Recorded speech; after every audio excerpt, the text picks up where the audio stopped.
Hello girls, welcome back to my channel. So I wanted to do a little snatched everyday skincare and makeup routine for you. I feel like I've never done a video like this that's really emphasized on just like sculpting, snatching, feeling our best so we can take pictures, go out, feel cute, feel fun. So if you want to get sculpted and snatched and see what an esthetician and acne specialist does for skincare and makeup, just keep watching. Don't forget to follow and subscribe for more. Okay, so let's get started. I have a morning full of clients and I woke up feeling a little bit puffy, inflamed. So I am going to start with this first step, which I think is arguably one of the most important to feel snatched and sculpted. I love doing this step when I have a date or I'm going out with my friends, when you're taking pictures, or just when I have some extra time in the morning. The key with this is just going really slow. I love focusing on the jaw. This is like a workout for your face. We spend so much time working out in the gym, taking care of our bodies, but what about the face? Let's work out these muscles. And also just wanted to mention, if you get Botox regularly, which I do, I've been getting Botox since my mid-20s. It is important to still stimulate these muscles to prevent atrophy. I mean, Botox does, it causes your muscles to atrophy. So this is just re-stimulating them a little bit. I notice the most laxity on this driver's side, so I try to take my time and do this at least 3 times a week. I was a big microcurrent girl in the pandemic. I did a lot of LED and microcurrent during COVID. And then I just kind of forgot about it when life resumed and I got busy. But I've been seeing a big resurgence in microcurrent. I think it is back. It should have never left. I just feel like it's very healthy for the skin. And while it's no replacement for surgery, I just think it is a nice form of self-care that just helps to bring energy to the cells and to give you a little lift. Even if it is temporary, I do notice improvement when I use this consistently. Time it takes for the device to beep is like how long you want to spend on each movement. And you can even hold it in one place like this. I also really like to focus on these little nasolabial folds here.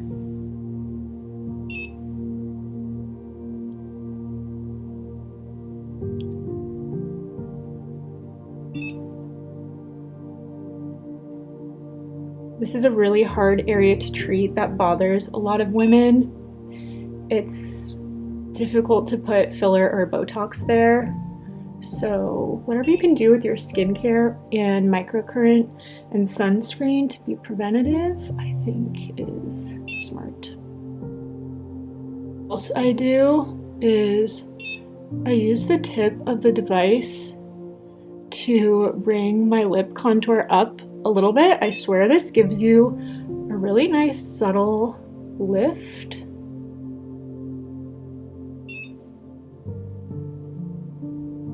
And they also have smaller devices that you can focus a little bit better on this area with, but I just use the big one.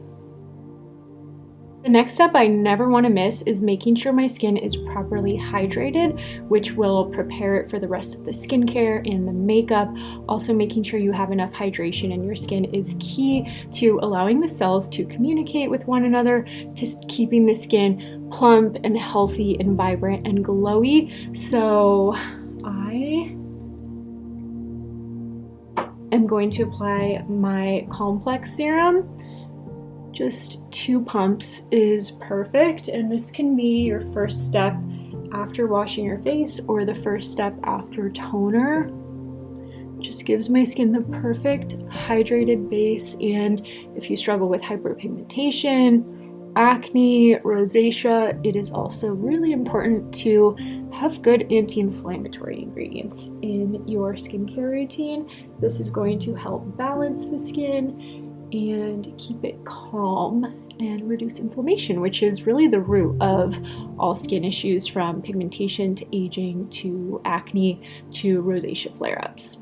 When I am applying this serum, I am also sculpting my face. I make sure to treat the neck and bring it up. I like to spend a little bit of time on this lower face, and I also make sure to bring it under my eyes, under the brows, and give a little press and lift there. If you can incorporate a couple of extra minutes in your skincare routine for a massage, and just making sure you are not only applying the products that you are investing in, but massaging them into the skin and lifting the skin, you will see a big difference. My clients are always saying, I want your glow. And I think a big key is, one, keeping my skin very hydrated. I'm always focused on hydration, and just making sure I'm incorporating a little bit of facial massage and just getting some movement and flow and boosting the circulation when I'm doing my routine. A little bit extra. I don't do all of these steps every single day. This just makes a big difference in how sculpted my face looks and kind of removing extra fluid. Another tip I haven't heard anybody talk about, but this tool is generally used cold. Of course, you can keep it in the fridge or the freezer. But if you struggle with clenching your jaw, which I definitely do when I sleep, I think it's because of my Invisalign and my retainer, I will run this under warm water. And the cold feels good too, but I find pressing the warm tool against the mandible actually helps to relax this jaw. And if you feel little like rocks or nodules, I like to spend a little minute like working in there. I feel some right here, and I just find the warmth helps to relax the muscle a little bit. But generally for reducing puffiness, for facial massage, I do use this cold, but nobody talks about you could use it for tight muscles. I like to use 2 serums in my morning routine, one for hydration, and then I love using vitamin C. I know not everyone can handle vitamin C, so if you're in that club, just start with the complex because it does have plenty of antioxidants from green tea, red tea, and white tea. But I love Jan Marini Siesta for vitamin C, and especially for helping to sculpt the face. And Snatch, it has an ingredient called DMAE, which is specifically for firming the skin.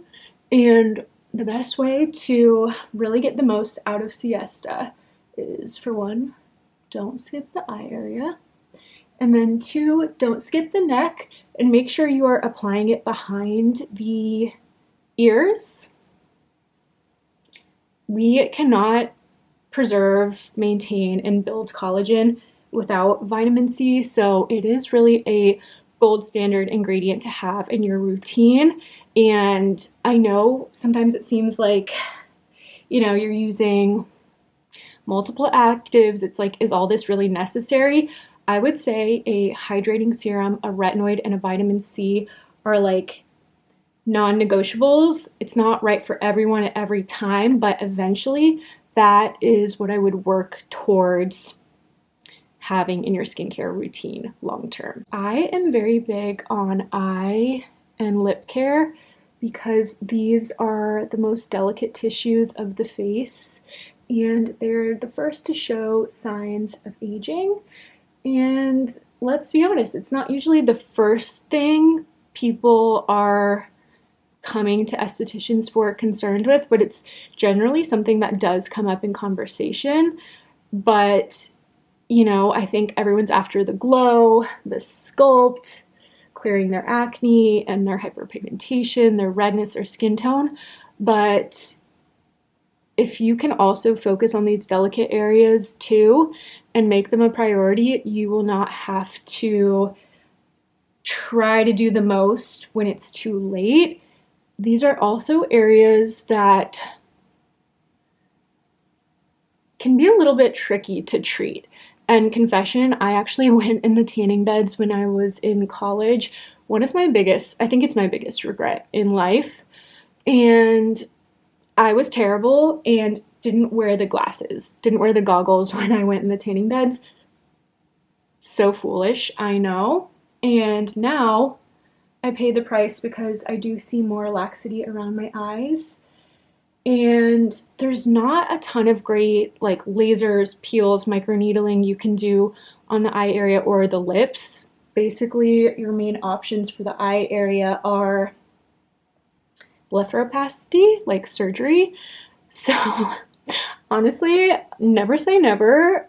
I could see myself getting it one day, but for now, I'm just focused on caring for this area with skincare as much as possible. And I do actually put the multi around the periorbital area, around the lips, on the nasal labia folds, just because the more these are hydrated and protected, the more plump, healthy, and full this area is, so the less you notice any fine lines. I wanted to mention these eye patches, which I love.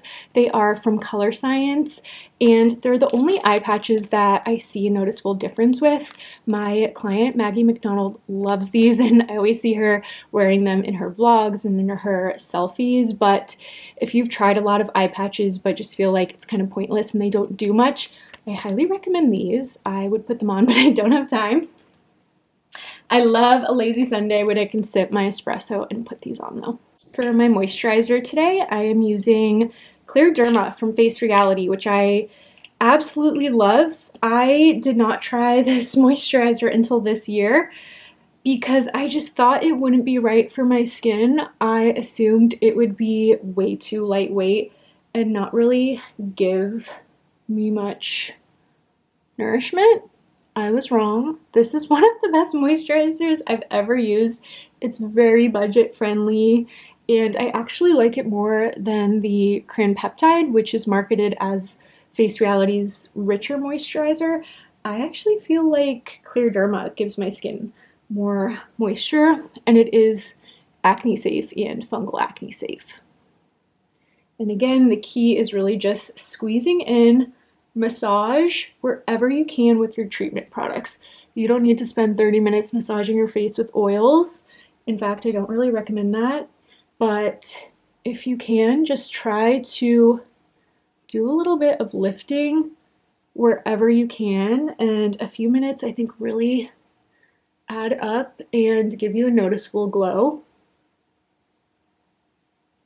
And you'll just get more comments and compliments when you incorporate a little bit of facial massage in your routine, because it really just helps all the you will get more compliments when you start doing facial massage. People will not know what you have on your skin, but they'll notice the glow, because facial massage just helps to improve overall skin health and ensure your products are penetrating and working better.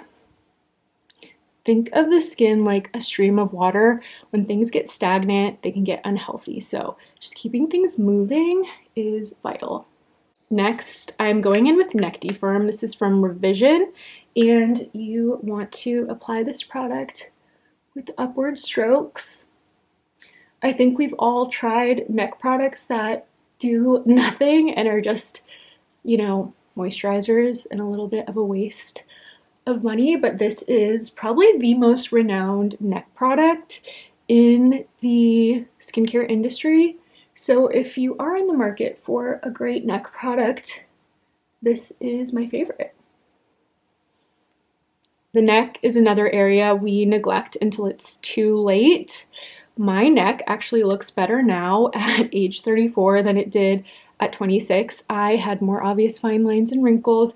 I was always looking down. I was never treating my neck, never using sun protection, and now I'm just very diligent with sunscreen and my treatment products, retinoids, neck to firm, sunscreen, vitamin C, and I try not to look down, and I do try whenever I go to get microneedling or a facial laser, I try to include my neck. It is obvious when somebody is really invested in their face but neglected the neck. So after I apply moisturizer, I just like to do this step to make sure my makeup stays in place and my skin is nice and prepared and hydrated for the makeup. I have been loving this primer from Jane Iredale. It's called Smooth Affair. It feels so cooling and delicious on the skin, and most primers at Sephora, Ulta are going to clog your pores. They're not made with skin or acne-prone skin in mind, so I think Jane Iredale is underrated. I will say I am not a fan of the pore clogging ingredient checkers that most estheticians use, and that's fine. It's their philosophy, it works for them. I do not think formulation can be simplified down to, these checkers. It's a nice idea, but I tend to trust brands that have a skin focus and do a lot of clinical trials and testing. So I'm typically recommending like skincare as makeup type of brands like Jane Iredale, Color Science, Oxygenetics versus like Charlotte Tilbury or conventional products you find at Sephora. For my everyday base, I am obsessed with the Revision IntelliShade. This is my favorite tinted moisturizer. It's like exactly my skin tone, but a little bit more tanned. I'm in love. I apply my makeup and my tinted sunscreen with a disposable sponge. I think this is one of the best hacks that you can integrate if you are focused on your skincare routine, clearing your skin.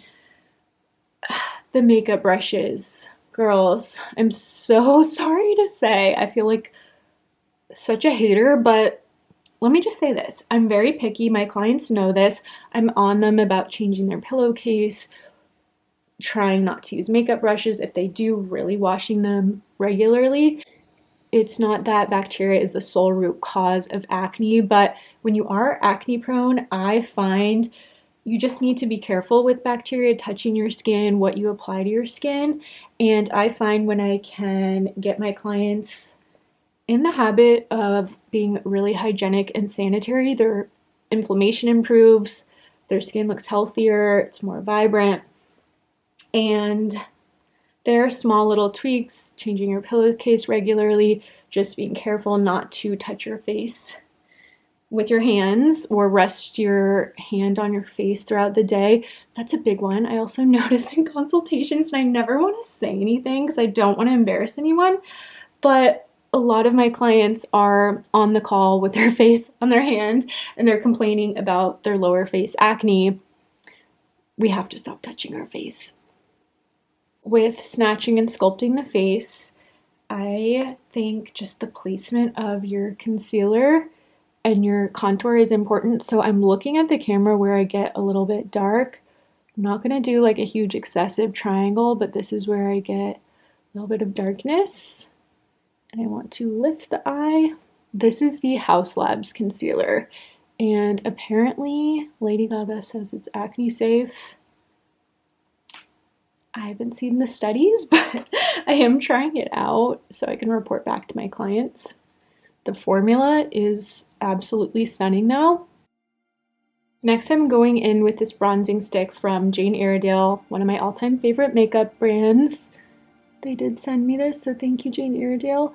And I'm looking at where the shadow naturally falls on my face. I'm trying to accentuate like every little contour I can get. This is one of my favorite steps that helps me look more snatched. I'm also looking here. This stick is kind of like a nice in-between of a cool tone and a warm tone. So I don't do like a whole fancy cool tone, warm tone bronzing and contour technique. I'm just not that good at makeup. I kind of just use this one.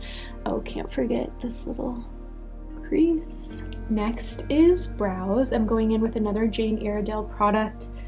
This is, oh no, it doesn't say the shade, but it's like a light taupe brown. They do have a great shade range. And I find for me, brows are one of my most important things to address before I leave the house, because when my hairs get a little long and I haven't had a fresh thread, they droop down and they make my face look like sad and saggier than it needs to. So I always try to make sure I fill in my brows and lift them up to give them like a feathered like appearance, and I feel like this really helps to lift the face, especially if you do you see the difference that I just made, lifting this end up a little bit and lifting these front baby hairs, I think makes a big difference. It's like the little tweaks that make a big difference. Curling the lashes, I find, is another thing that really helps to lift my face. I love curling my lashes because they are long, but they're pretty straight. So if I can get a little flick, I feel like it just helps to elongate everything. On that note, I am going to take a little bit of eyeliner and just give myself the smallest little flick.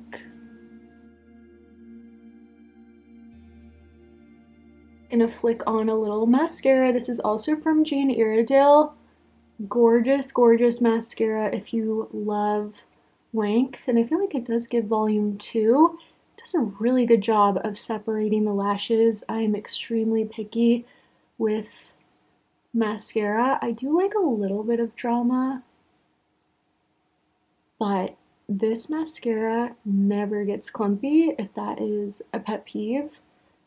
I feel like with the wrong mascara, my lashes can look really spidery and scary, and this just keeps it really cute and separated. Also, applying mascara with a little compact is the key to not getting mascara all over your lids. And if that happens, you can clean it up with a Q-tip after it dries. But I just feel like then it can ruin the shadow or the liner. So I swear by this technique. Also for the lift, really focusing on these outer lashes and making them flick like in the direction of the liner, I feel like also helps to swoosh. Okay, last but not least, to look snatched and sculpted and perfect for your selfies or whatever you're doing, I think is the lips. We're not just contouring the jawline. I feel like lips are the finishing touch, and my favorite product to define the lips is my lip slip. This product is a moisturizing lip serum, but it also helps to support your natural contour. Can you see my lips coming to life? Lip slip just does it every time. You don't need to use too much product, just a quarter of a pump, and even getting it a little bit past the border is going to help give your lips a little natural lip flip by flicking them a little bit upward.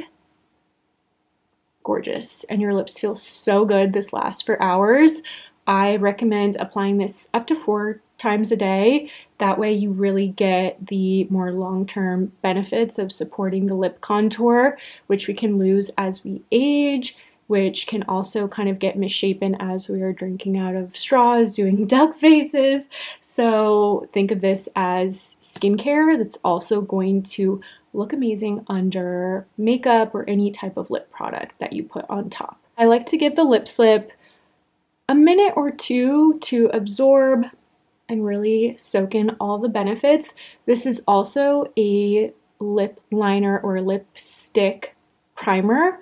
One of my pet peeves is applying lip liner to dry lips. I feel like it just irritates them and it's like nails on a chalkboard to me. So I really like to make sure the lips are prepped for any liner.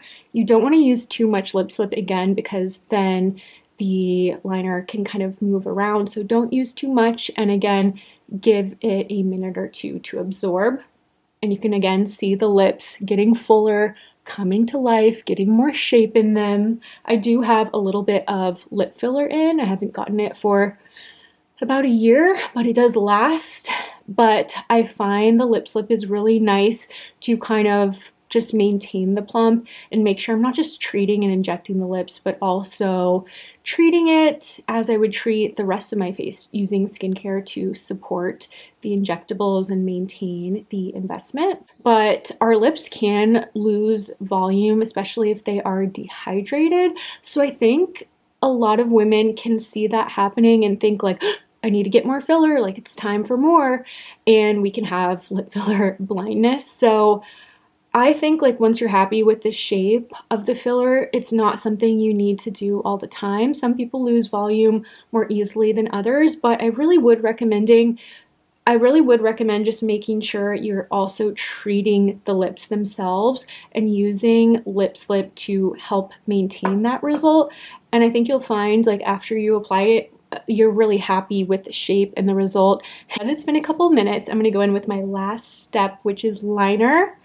I love these new Rhode lip shapes. First brown lip liner scared me, and I'm a little scared right now, but I'm gonna blend this out. I don't know if this is my perfect shade balance, but I'm trying to branch out, and I do really like it. At first, I was not sure, and I just thought I needed the lighter shades, but I actually think I can work with this. I just have to be careful. I think if I apply too much, it does have a lot of color payoff. It's a little dark for me,